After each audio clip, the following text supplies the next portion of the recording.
Psychic Matters with Théato, the top-ranked spirituality podcast. So during a private sitting, this is where a person, normally a single person, will sit one-to-one with a medium, that is somebody who has the ability to connect with the spirit world, and it will be for a set period of time. It'll be a one-to-one appointment where the medium will make contact with the spirit world or endeavor to do so, and to give that person what we call a private sitting or a private reading, where they will provide evidence of a connection with the spirit world and hopefully give that person receiving the sitting some level of evidence to demonstrate to them that their loved one is still very much in existence, and that when they left this physical world, that wasn't the end, that they are still with us and that they are still able to communicate and provide evidence of life eternal. I do believe that the introduction of a private sitting is very important in terms of giving the client or the recipient an understanding of what to expect. Because even people who've got some understanding of what mediumship is won't always have the correct understanding of what to expect during a private sitting. So it is the job of the medium to give a thorough explanation and to put their mind at rest in many cases. And you as the medium are the facilitator of that connection. And that, to me, is one of the greatest privileges and joys in life, and as a medium, is to be the facilitator of that communion. It's like holding the telephone line between two worlds, if you want to put it that way, symbolically. And it's, when it works well, it's an absolute joy. And, when you see that relief on somebody's face that their loved one is still here, they're still in existence, and that the information that you provide as a medium is able to provide proof of that is wonderful. Before we get into this episode, I'd like to invite you to join this community to hear more interviews that will help you to understand the psychic mind, mediumship, communication, paranormal science, and how it all works. All I want you to do is click on the subscribe button. I love your support. It's incredible to see all of your comments, and I'm just getting started. I can't wait to go on this journey with you. Thank you for subscribing. It means the world to me.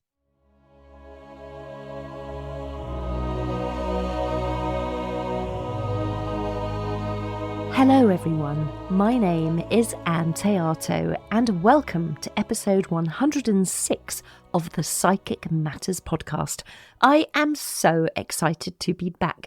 I have really missed making these podcast episodes for you all, and I really appreciate your patience whilst waiting for me to return. For those of you who don't know why I've had an absence, just to let you know, my mother passed away in March after a long illness with dementia and paranoid delusions, and she lived in Ireland all alone at the age of 90, and I lived in the UK. So it was incredibly difficult trying to manage that situation over the past 2 years from such a distance. So all I can say is thank you to everybody who stood by me while I tried to get through those difficult months and help my mother as much as I could.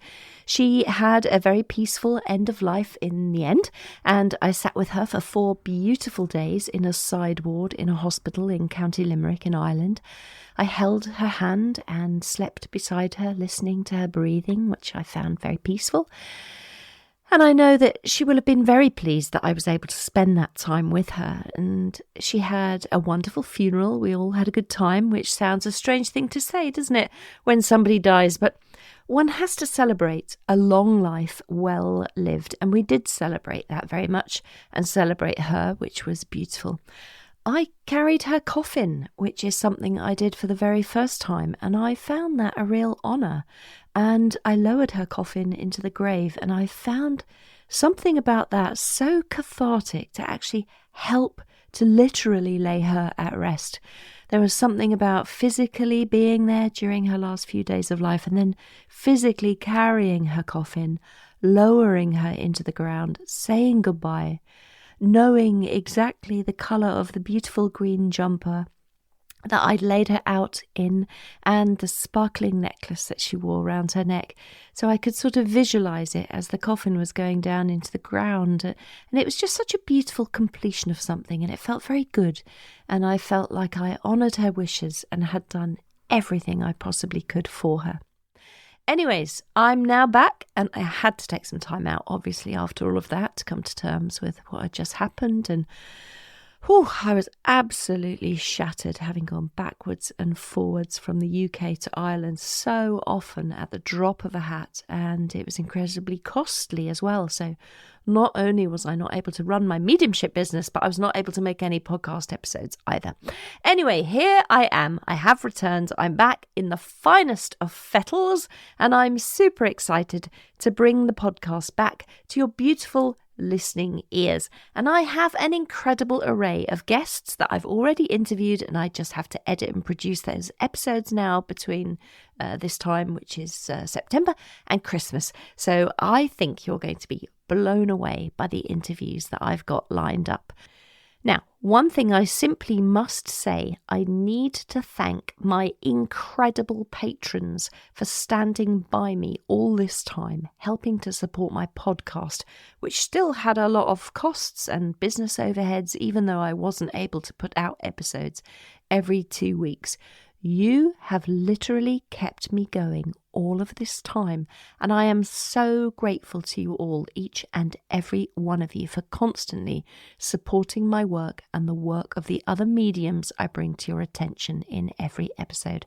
So thank you to the following wonderful people: Sonia, Jill, Yuta, Kazamaru, Kay, Julie, Jilly, Johnny, Pardis, Kim, Sarah, Sushma, and Stacey.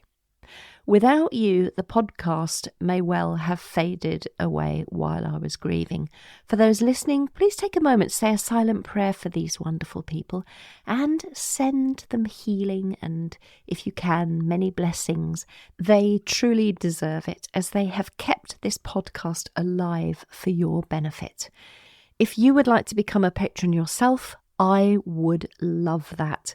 We'd love to have you as part of our spiritually supportive community, and we are all doing our best to do good in the world. So do join us. Visit patreon.com/psychic matters and sign up there to help support the podcast and help us to reach more people. This week, I had the pleasure of speaking with Richard Cuthbert about what happens during a private sitting. He was wonderful to talk to, and I'm sure you'll learn a lot from our conversation. I really hope you enjoy this episode. It's so great to be back. Today in the studio, I have the privilege of hosting a renowned minister, psychic, and medium whose life's purpose is intertwined with the sacred journey of spiritual development. My guest is Minister Richard Cuthbert, who discovered his extraordinary abilities at a young age and has since become a much respected figure in the realm of psychic and mediumistic practice. He has dedicated his life to assisting others, and he is here on the podcast to help you, the listener, understand what happens during an evidential private sitting and how, as mediums, we should best conduct them. Richard Cuthbert, welcome to Psychic Matters. Hello, Anne. Great to be here with you. Oh, bless you for making time in your day. It's so appreciated, Richard. So let's begin, Richard. Your journey into mediumship, I know, began at a young age. And of course, over the years, you've become a very highly respected medium. Can you maybe share with our listeners how your early awareness of those abilities began?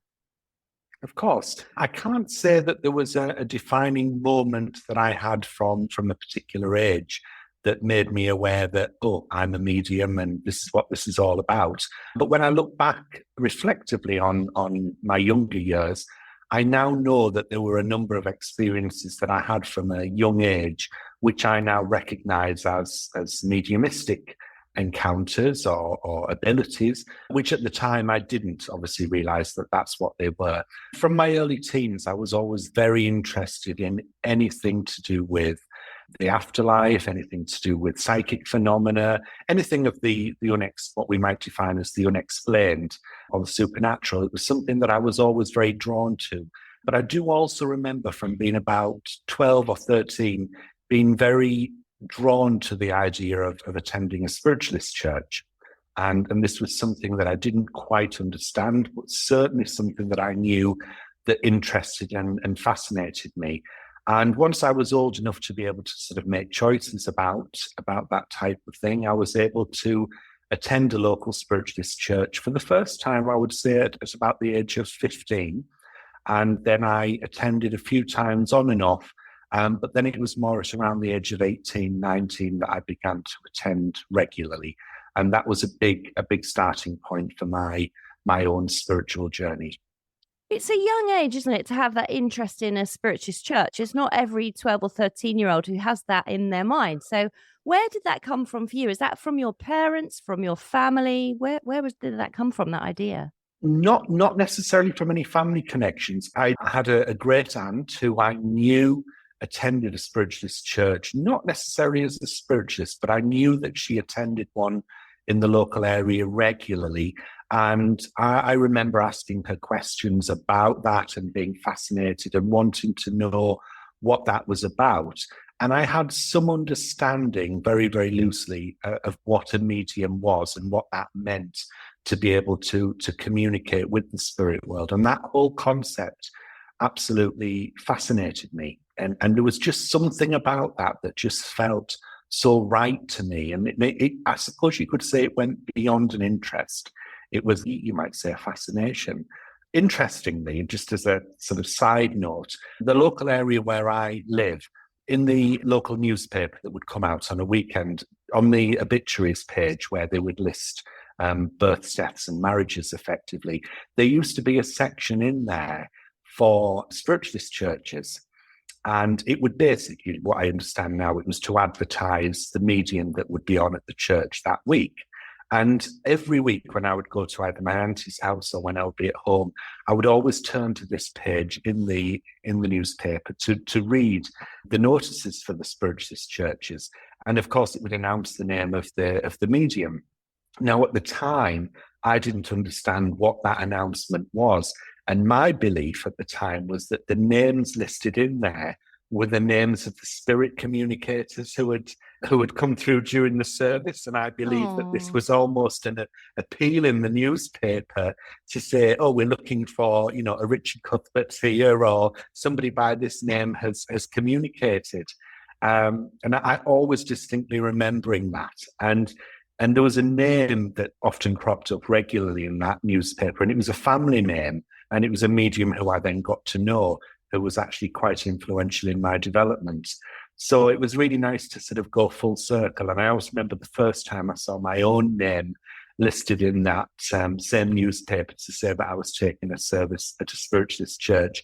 It was a strange feeling to be reminded of what I first thought those names were all about.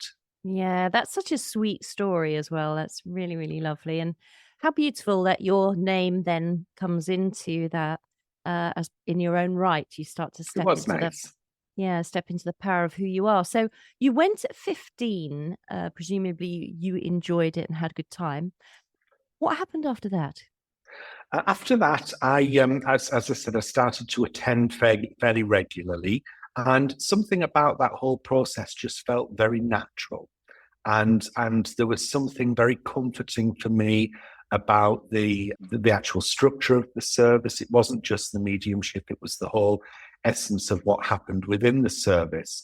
But I remember that whenever the mediumistic part of the service was taking place, the communication, I remember that always felt just so right to me. And at that time, I did receive a couple of messages relatively early on within my development. And I know that some of those were influential in helping me to move forward and encouraging me, if you like, on my development.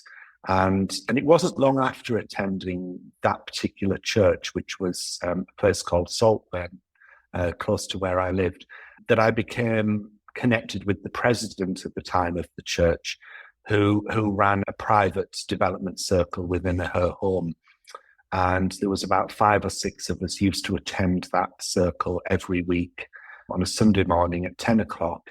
And we would sit for spirit, and we did that for about 6 years in total. And I very much recognize that as the foundations of my development as a medium, the time that I spent with that person who was called Nora. That's beautiful as well. And that you started very young, didn't you, as late teens? That's right, yeah. For your development, it always seems to have accompanied you throughout your entire life, really. Were you aware of spirit younger than your teens? I was. I didn't, as I mentioned earlier, I didn't really probably recognize that at the time. But just the other day, actually, we were having a conversation in the family about a family member who's now in the spirit world. And I was talking to my parents and my sister about how we used to visit my auntie's house and how I would be aware of there being somebody else in that house and where he was in that house and aware of him whistling and certain things. And I kind of accepted that as a very natural occurrence at the time. But now when we talk about it, it's, we recognize it as mediumship, and that was spirit communication at the time. But at the time, I just took it for what it was and just accepted it. And I can't say how old I would have been then. I would have been about maybe 7, around that age. I can't say exactly. I'd have to work out the timings of everything, but around that age.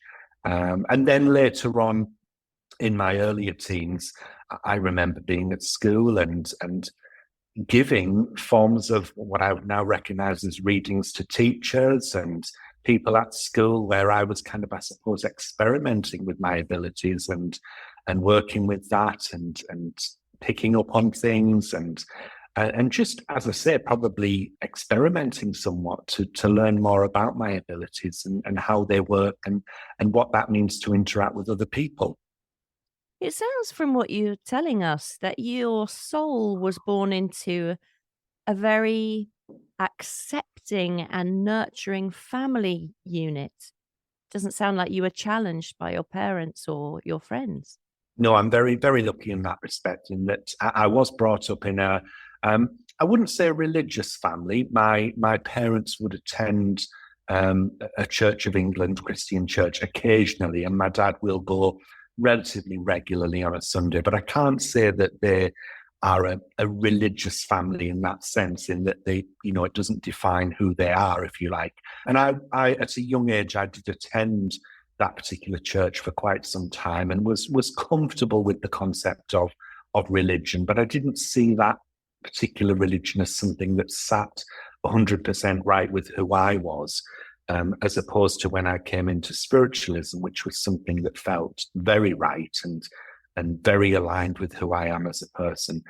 But in terms of experimenting and exploring my spiritual side, my parents were always very accepting of that, even though they perhaps didn't understand it. And, I would remember saying from quite a young age, okay, I'm going to close my bedroom door. I'm going to be, and at the time I was practicing and experimenting with meditation. And I would be kind of like, oh, don't disturb me. Don't come in. I just need that quiet time. And it was always accepted. And that was nice. There was no challenge of that. And now my parents, have always been very supportive of what I do. And they'll come to sometimes see me work at local churches, or if I do a demonstration, they might attend. And they always take an interest in what I do in a very, very supportive and very loving way. So I'm very, very blessed in that respect.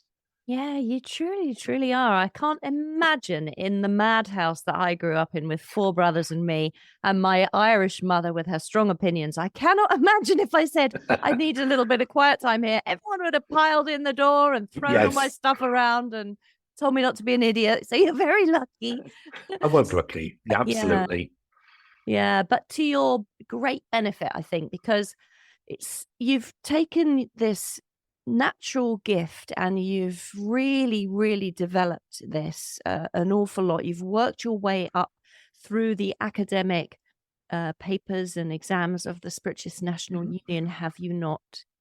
That's correct, yes. I was involved in the Spiritualist National Union, I suppose, from first attending a spiritualist church, but very much at a, if you like, on the fringes of that, in that I was a member of the church and didn't really get involved in anything much beyond that.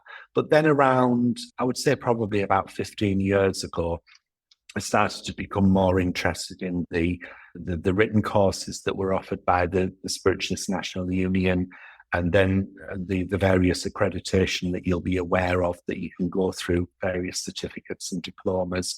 And that was just something that at the time felt very right for me, and something that I wanted to pursue and work on. And it's something that's brought me a lot of enjoyment, a lot of hard work, but it's just something that has always felt very natural and very, very satisfying to me. Well, you're so much so that you're now on the Education and Exponents Committee, are you not? I'm the director of Education and Exponents. So as part of that, I do sit on the Education Exponents Committee. That's correct, yes. So a lot of my role is about directing the work of that committee and acting as a go-between between the National Executive Committee and the Education Exponents Committee. And it's a part of spiritualism that's very close to my heart. I can't think of a better person to be in your position or to hold that role, because Richard, you're one of the most nurturing, kind and gentle people, and very, very encouraging of students as well, I would say. So I think it's just wonderful that you do hold that position. What do you think is important about sitting these types of exams and studying this as a subject? Because obviously there's two schools of people. There are those that move through the Spiritualist National Union education system, and there are those that don't. It's not for them, and that's fine. You can be in either camp, it doesn't matter. But what do you think you've got perhaps out of the education system by learning and studying?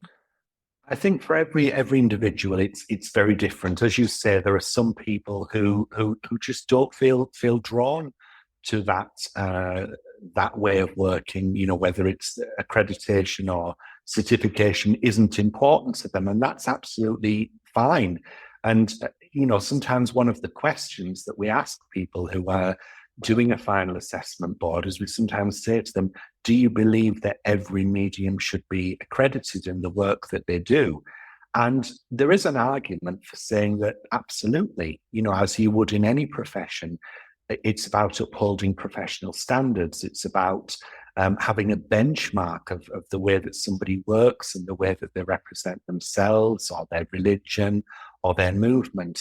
And so in an ideal world, you could argue that the point of, yes, it would be great if everybody was certified to a particular level. But then let's also remember that there are many people who've done this for decades, sometimes much longer, who may not have any form of professional qualification or accreditation, who are the most renowned mediums, the most skilled public speakers. Is it fair to say to those people, well, you need to have accreditation as well? Because they have actually proved that within their work. They've proved that within what they do. But I think for those people who choose to go through the process of education and assessment, I know that it's not an easy route. I know that firsthand. The idea of being assessed is the most challenging and difficult process that anybody can choose to put themselves through, and particularly something like the work that we do as mediums. It's so emotive, it's so deep what we're doing. It's almost, you could argue, beyond the capacity to be assessed, but actually it can be assessed, and we have to be able to assess it in a tangible way. But it can be a real challenge for people when they're so passionate about what they do to really put themselves under that spotlight, to be assessed and to be under the spotlight in that way. And, you talked about me being very nurturing as a person, which is very kind of you to say. But I believe that everybody needs to be nurtured, to reach their full potential and to be encouraged to do what they need to do. And, I think for those people who choose to go down the route of of education, and whether that's to do written courses and then to have practical training. In many cases, there can sometimes be learning new skills. It's learning aspects of what they already know, or sometimes it can be about fine-tuning what they already do and being able to offer that in a professional manner and to really be able to present themselves to the highest possible standard. Yeah, I mean, that's great. For me, it suits me very well. I've learnt an awful lot about my own practice of mediumship by going through that accreditation scheme after scheme after scheme. Yeah, I've learned so much. And if nothing else, it's given me a really good insight into what the Spiritualists National Union stand for, the important work that they've done to get us as a recognized religious organization, and all the pioneers that have come before, on whose shoulders we stand, etc. So it's really given me a deep understanding of my passion, which is mediumship. So yeah, it's been great for me. But you're here to talk to us as well about private sittings. So the listeners of this podcast, some are mediums in development, some are professional mediums, some are students, some are people who have just got a very deep interest in this topic. So maybe we'll start at the beginning, Richard, if we may, and just explain what a private sitting is and what a medium does.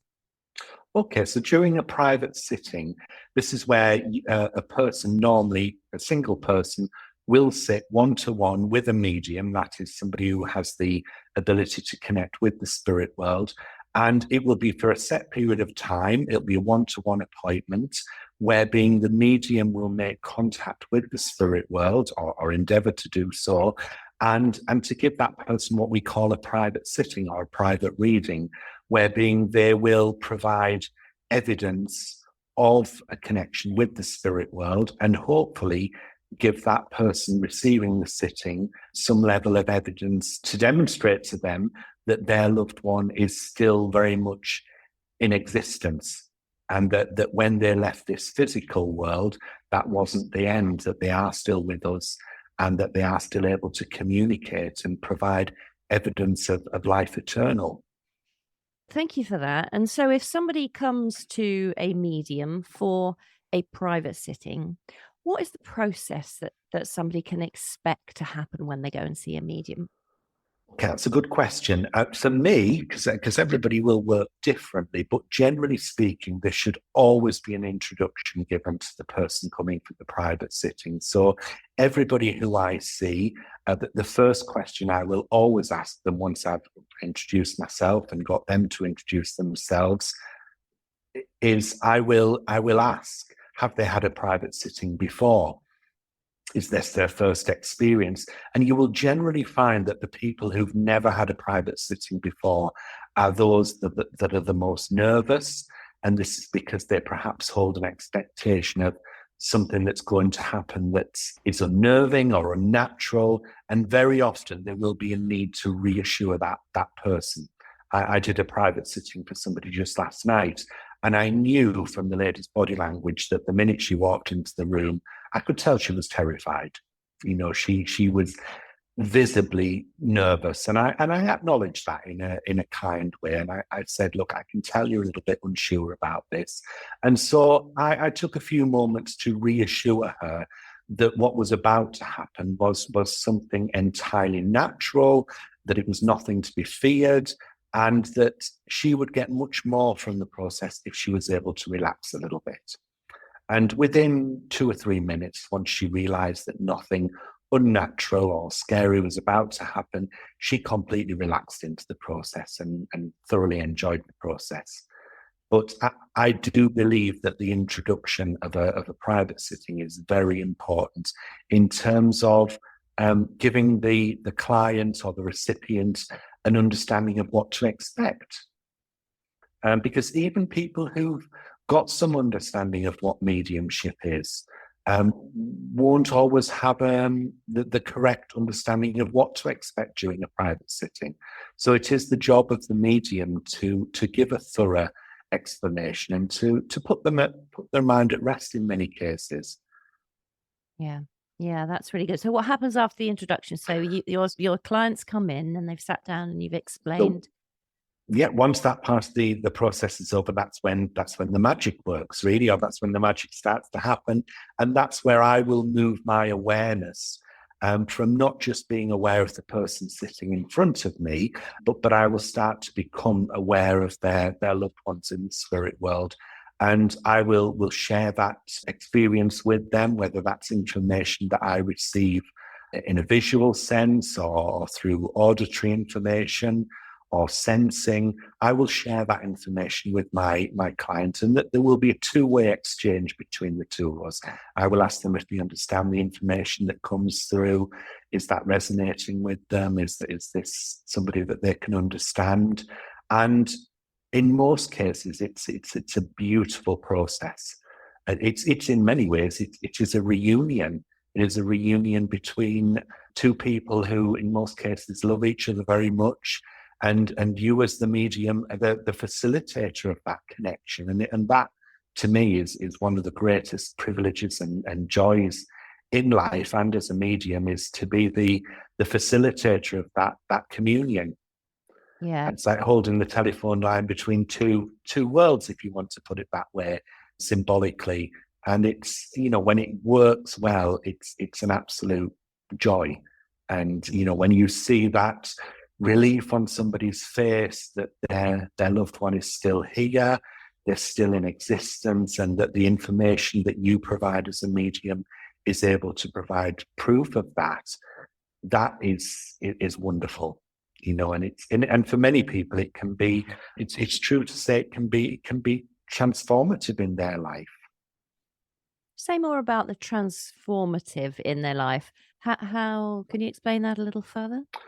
Well, because everybody experiences grief through physical loss in a different way. And some people can remain, if you want to use the word, stuck within their life through that. And sometimes that feeling of being stuck can be because they are left with a sense of not knowing if their loved one is still around. And when I say still around, still existing in some way, shape, or form. And it may be that those people, the people still here in the physical sense, have asked for signs from their loved ones, or they've said, if they knew that their loved one was going to pass, please let me know that you were safe when you arrive in the spirit world. Give me a sign. And if they haven't had that for whatever reason, that can be very, very challenging. That can leave somebody really in quite a difficult place of thinking, well, is this all just a myth? Yes. Is there something beyond this life? Have I been misled? Have I misunderstood? And then if a medium who is trained and has the ability to connect with the spirit world in a skilled way is able to come in and help that person and say, okay, well, I can offer you the evidence here that life is eternal. This is where the transformation can happen, because it's where this person then has not just a belief in some cases, but then a knowingness that life is eternal. That can be very, very empowering. And for some people, I believe that it can really help them to move on with their own lives in a much more productive and much more fulfilling way. Yeah. Of knowing that, well, I know that your life continues in the spirit world, so I can feel a little bit more comfortable with moving with my life in the physical, and recognizing that in many ways our lives run in parallel, and there will come a time when we eventually meet again. But until that time comes, let's be comfortable in knowing that each other are existing in parallel, but still together. Yeah, that's really beautiful. Thank you for explaining that a little further. If somebody that comes to see you, perhaps because we are dealing with people in different stages of grief, but say we have somebody who sits with us and they are in profound grief because of what comes up in a session, how do you provide emotional support to those people? Of course, in our work as mediums, the prime motivation must always be to have an ethical approach to our work. And what I mean by that is about putting the care and the needs of your recipient or your client at the heart of everything that you do. And there are times, I will say, when it's perhaps not the right time for somebody to have a sitting. It may be that somebody's grief is still very raw. And yes, we know that the process of mediumship and perhaps a private sitting can help with that grief, but it may not be the right time in that particular moment. And people will sometimes, you might find this yourself, if people call about wanting an appointment, and sometimes the question, excuse me, that people will ask is, how long does it take before the spirit world can communicate? And there are all sorts of myths that people have been told of, oh, you need to wait 6 months, or you need to wait, 3 months before you can consult a medium and before your loved ones can communicate. In my experience of, around 25 years of doing this, there are no hard and fast rules about how fast or effectively the spirit world can communicate. I've known people communicate from the spirit world very effectively and very clearly who've only been past a number of days, as clearly as people who might have been past 30 or 50 years. There isn't necessarily a rule on how that works. But what is important to bear in mind is the readiness for the person receiving the message. And if the grief is still very, very raw, it may be too challenging for them to process that information. And very often as mediums, we have to be able to recognize where our role as a medium ends and where the work of perhaps a grief or bereavement counsellor may need to begin.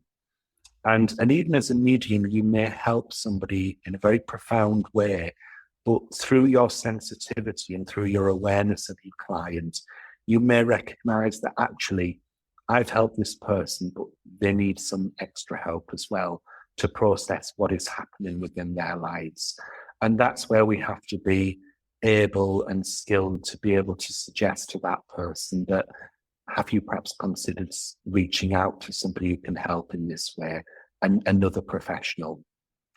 And I would openly say to people who come to me, if they are struggling, look, I'm not a grief counsellor. I work with people every day of my life who are experiencing or who have experienced physical loss. And that's given me a lot of skills and empathy at being able to help those people.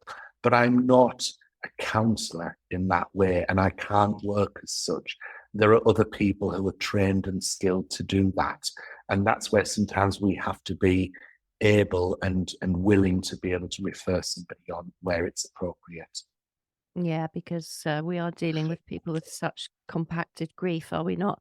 Absolutely. And how many sittings would you say, if somebody says, oh, can I come again next? I want to talk to them again. How do you deal with somebody who's got that request?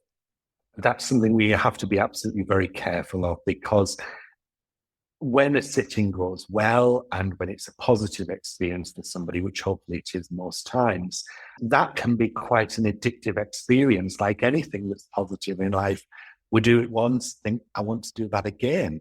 There is something very sacred about mediumship and communication with the spirit world, and something that is very healing. But we also have to recognize that we cannot live our lives within the essence of focusing purely on that.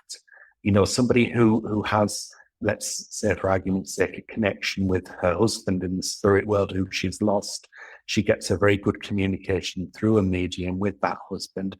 Of course, she's going to want to experience that again, because that is going to feed something within her where there is a need for that contact that she hasn't had physically with that husband. But we all understand that that wouldn't be healthy to continue that on. This person needs to recognize that as her husband's life continues in the spirit world, her life needs to continue in the physical sense as well. And that can't be continued with having continuous communication. That wouldn't really be a healthy situation. And this is why we often say to people, you should wait a little while between sittings or between readings, because otherwise it can become detrimental to living our physical life. We can become too obsessive with the spirit world, and that's not a good place to be in. We need to balance, like with anything in life, there has to be a balance between the spiritual and the physical. But we also have to be careful in our work as mediums, going back to what I said before about being ethical in what we do. And there are people who would want to come for a sitting every day. And if your work as a medium, if you're working from a place of ego and think, I'm doing a great job for this person, so much so that she wants a reading every week, that's not working from a sense of putting the needs of the recipient first. Yes. That's actually more about you seeking that gratification in another way. And it's also recognizing that wouldn't be healthy for that person either. If they're seeking that type of continuous connection, clearly there is something else they're missing in life that needs to be addressed. And going back to the idea of counselling, that may be where a referral to something like counselling would be more appropriate. Yes. But I don't believe that there are any hard and fast rules about particular gaps between readings. We often say 6 months, 12 months. There isn't a prescribed length of time, I don't believe. But I believe that we often quote these time lengths just to give clients some parameters of, look, you shouldn't really be seeking this too often. Yeah, I think that's very fair. So sitters or clients who come to us, what is your opinion if they wanted to bring a personal object belonging to their loved one in the spirit world or a photograph? First of all, what do you think about that? And secondly, if you are using these objects when they come, how does that enhance or not a private sitting? Okay, well, the first thing to explain there would be that if, to some of your listeners might need an awareness of this, that if somebody brings an item of clothing or a piece of jewelry or a photograph, it would be important to recognize that if the medium works with that item, that's a faculty that we call psychometry. And this is where the medium will hold the item, and using the vibration of the item and their sensitivity, the medium is able to obtain information from that item, which may relate to the person in the spirit world, and it may give them information. Now, if they are obtaining that information from the item, that isn't necessarily demonstrating spirit connection. That could be more what we call working on a psychic level. I could hold a piece of jewelry that you give to me from a loved one in the spirit world. I could tell you all sorts about them, perhaps through using psychometry, but that's not necessarily proving that I'm in contact with that person in the spirit world. So it's important to recognize that there is a difference between the two, in the same way that it's always important to recognize the difference between a psychic and a medium, and the type of information that comes through in that way. But we do know that sometimes people do bring items along, and somebody who has somebody in the spirit world who they love and treasure so much, they will often want to show you the photograph. And I absolutely love that when I will be giving a connection from the spirit world, and then all of a sudden the person spontaneously pulls the photograph out and says, "This is who you're talking about." And it's lovely, because actually it can often confirm for me as the medium that what I'm receiving is correct.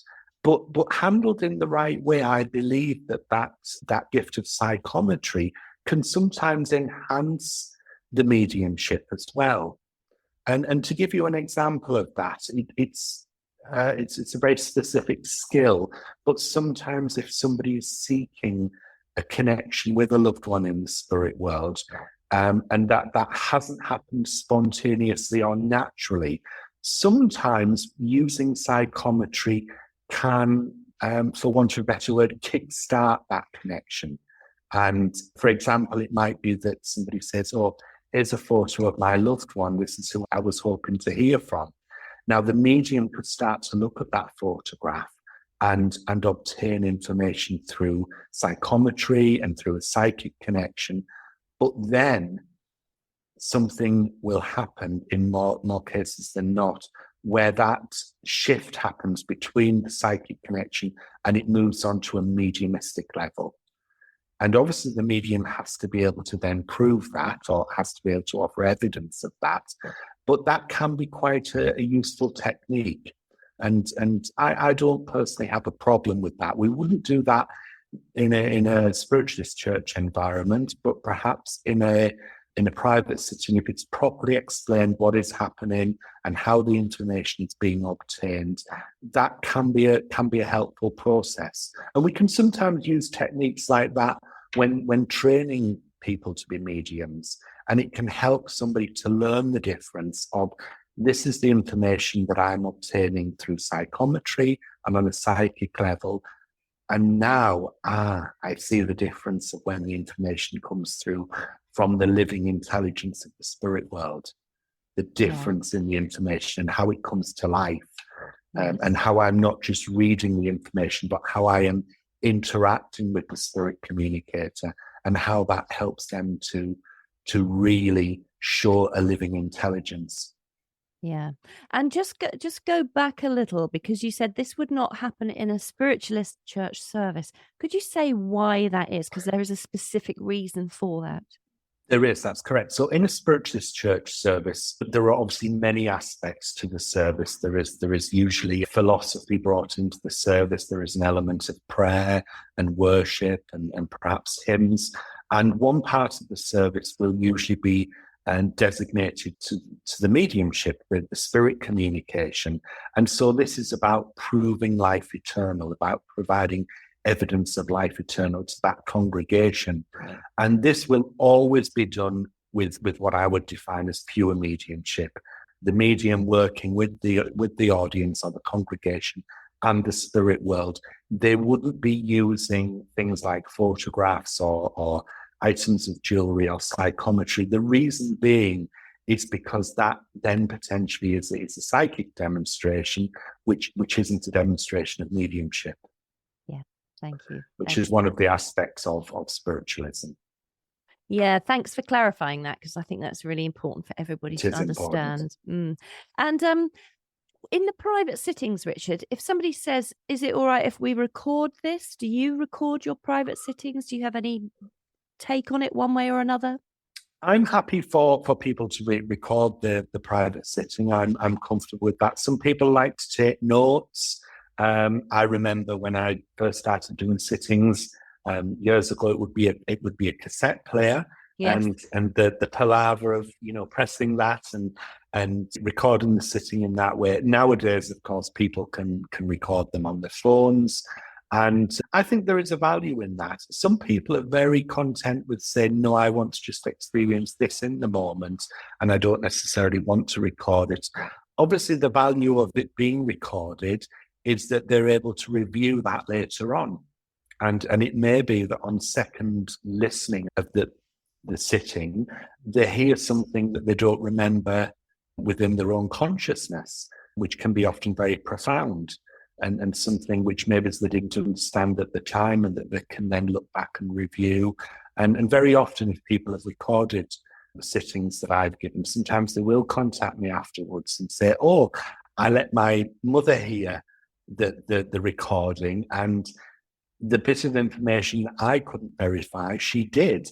And she said that made perfect sense. So that's when there is a real value in recording. Yeah. But everybody has different opinions on that. I know that there are some mediums who aren't comfortable with the process being recorded, or very often they find that to be a distraction, because I think they become a little bit more self-conscious about what they're saying and how they're saying it. And I think it goes back to that feeling of being watched or recorded. Yeah. It can be an added pressure. Yeah. Just before we finish on the private sittings, what would you say to any mediums that are listening who are doing private sittings or one-on-ones, when you sit down with a client who's a little spiky and a little difficult to work with? Because not people can be spiky, and people can be for different reasons. They might be Absolutely. frightened or scared, or, as you identified earlier in this interview, or that just might be their personality or their mood. So how do we work with someone like that? Because energetically, we need a three-way conversation from spirit through spirit to spirit. So what do you have to say about that? Absolutely, and that can be a real challenge. And it's really important whenever you're doing a private sitting that there is a positive and a nice rapport with your recipient. And I always say to people when I'm sort of training people in this area, look, if you're going to do this sort of work with every person that you work with, you've got to feel a love for that person. And what I mean by that is that you, first of all, you don't fall in love with them, don't fall in love with every recipient, or that you have to love them unconditionally, but you have to feel a love in a humanitarian sense for who you're working with and a connection to them. And we're human beings. We know that we don't connect very easily with every person that we meet in this life. Sometimes, for no explainable reason, there can be a natural clash of personalities. We all meet people in life, and there can be just a feeling that we get with that person when we meet that, oh, I don't really connect with this person. And as you rightly say, people can bring to the private sittings their own emotions, and very often that one of the emotions that can be so prevalent is that of grief. And grief can manifest itself in so many different ways.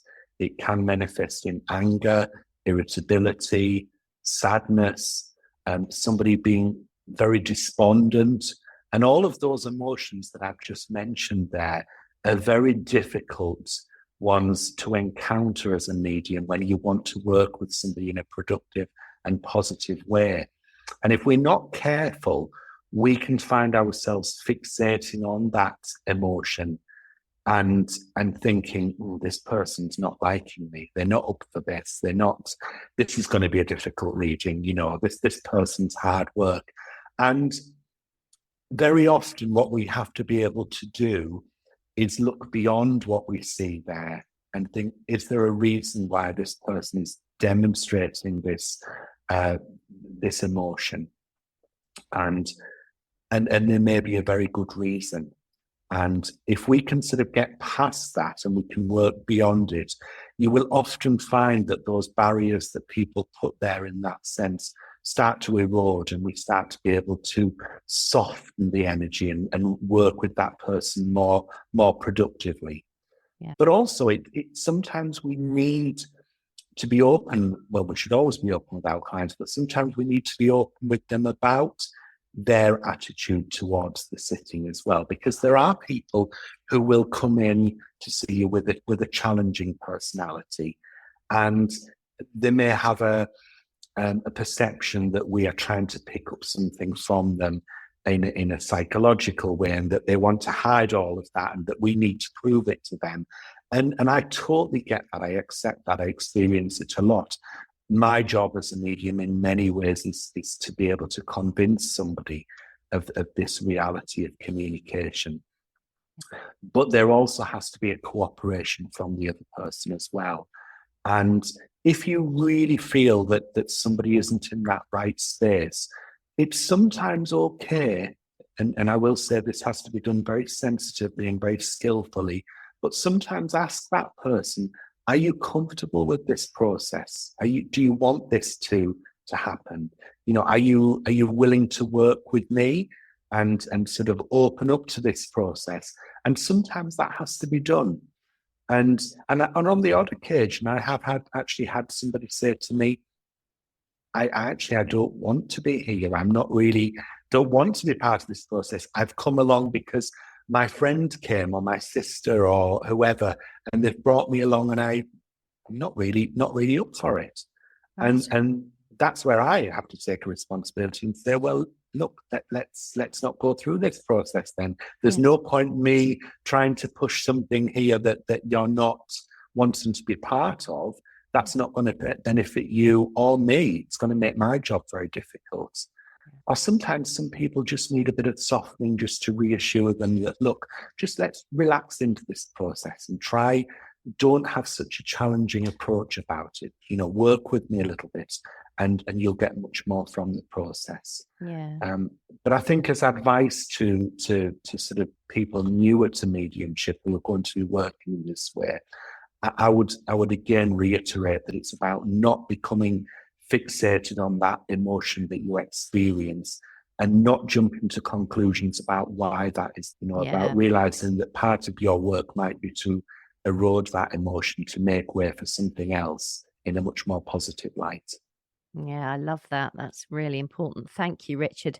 So if somebody wanted to find a medium then, how do they find one and how do they choose? I know we've only got a couple of minutes left, so just this will be my last question to you. How do they find a medium and how do they choose the one to work with?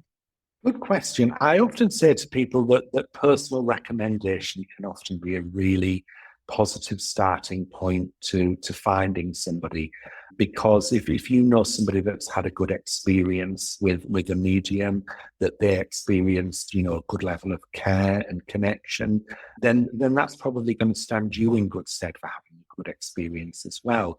But I would also say look at the reputation of the person as well. Look, if you're going to look on a website or it's a leaflet or something, look at how long they've been doing this. Have they had particular training? Do they have a background in this work? And I think a lot of it as well comes down to individual preference about who you feel a connection to. Because we've talked a lot today about how it's important that there is a good connection between the medium and the recipient. And some of that does come down to personality and psychological connection. Some of it can be a little bit deeper than that. It can be about a soul connection that we feel to somebody.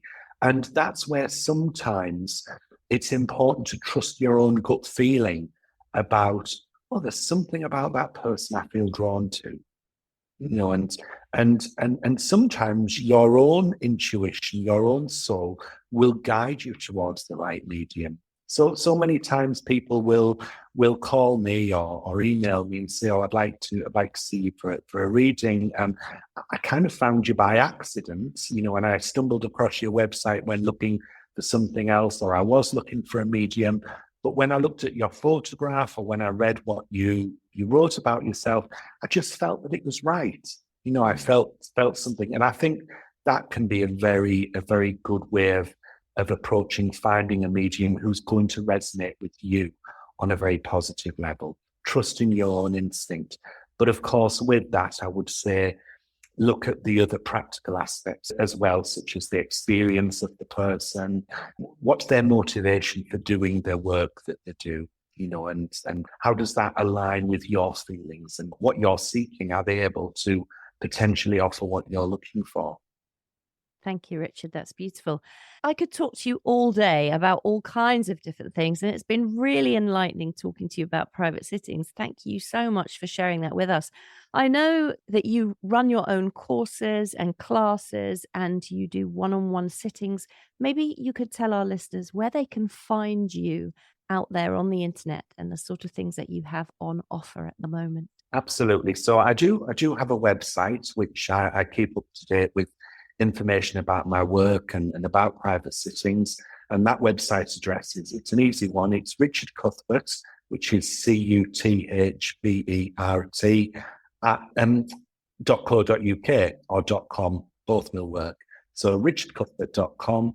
I also have a page on Facebook, which I keep up to date, which if you search for Richard Cuthbert Psychic Medium, that should come up on Facebook as well. So they're the two main ways of keeping up to date with who I am and what I do. And if anybody wanted to book a private reading with you, they can go to your website and do that there. Absolutely. Yeah, the information's on there.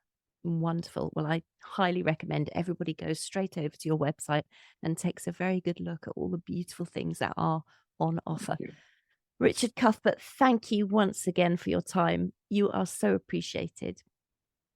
And it's been a joy speaking with you, and I've very much enjoyed being with you and the the enlightening and exciting questions that you've asked. It's been a real pleasure. Thank you. So that brings us to the end of this week's episode, The Private Sitting with Richard Cuthbert.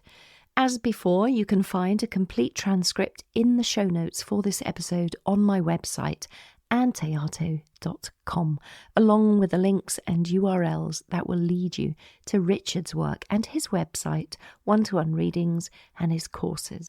I hope you have learned a lot from this episode, and if you enjoyed it, please do tell all your friends about the podcast or consider becoming a patron to support the work to continue to help me make these episodes for free for people all across the world who have no access to tuition or to courses. Have a great couple of weeks, and thank you for joining me. You have been watching the Psychic Matters podcast with Théato, the only podcast to push forward the boundaries of human consciousness to redefine the significance of living. Subscribe now so you don't miss future episodes.